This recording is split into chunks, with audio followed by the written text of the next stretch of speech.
So ఇంకో ప్రధాన సమస్య ఏంటంటే సార్, నోటి దుర్వాసన. ఆల్మోస్ట్ ఇది ప్రతి ఒక్కరి అంటే దాదాపుగా ఒక 90% ఉందనే నేను అనుకుంటున్నాను. సో దీని నోటి దుర్వాసన ఎందుకు వస్తుంది? సో దానికి తగిన జాగ్రత్తలు ఏం తీసుకోవాలి?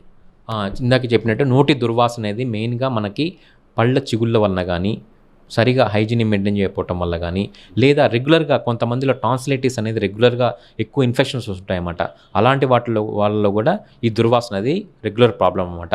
ప్లస్ కొంతమందిలో ఈ పాన్, గుట్కా వీళ్ళు తినే వాళ్ళలో చర్మం డ్యామేజ్ అయ్యి లోపటి పల్చర్ చర్మం కూడా దానివల్ల కూడా దుర్వాసన వస్తుందన్నమాట. సో మెయిన్గా 90% ఆఫ్ ది పేషెంట్స్లో ఈ చిగుళ్ళ ప్రాబ్లం వల్లే దుర్వాసన వస్తుందన్నమాట. సో నేనేమంటా అంటే సరైన నోటి అంటే మంచి అలవాటు అంటే పొద్దున రాత్రి పడుకునే ముందు బ్రష్ చేయటము, ప్లస్ కొంతమందికి నేను చెప్పినట్టు ఈ దుర్వాసన అనేది ఎందుకు వస్తుందంటే ముక్కులో సైనసైటిస్ వల్ల. సైనస్ అనేది చీమిడి అనేది గొంతులోకి పోతుందన్నమాట.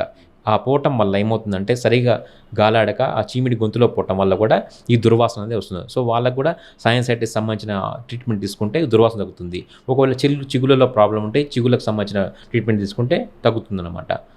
సో టాన్సిల్స్ ఏమైనా ప్రాబ్లమ్స్ ఉంటే టాన్సిల్స్ సంబంధించిన తీసుకుంటే మనకు దుర్వాసన తగ్గుతుందన్నమాట.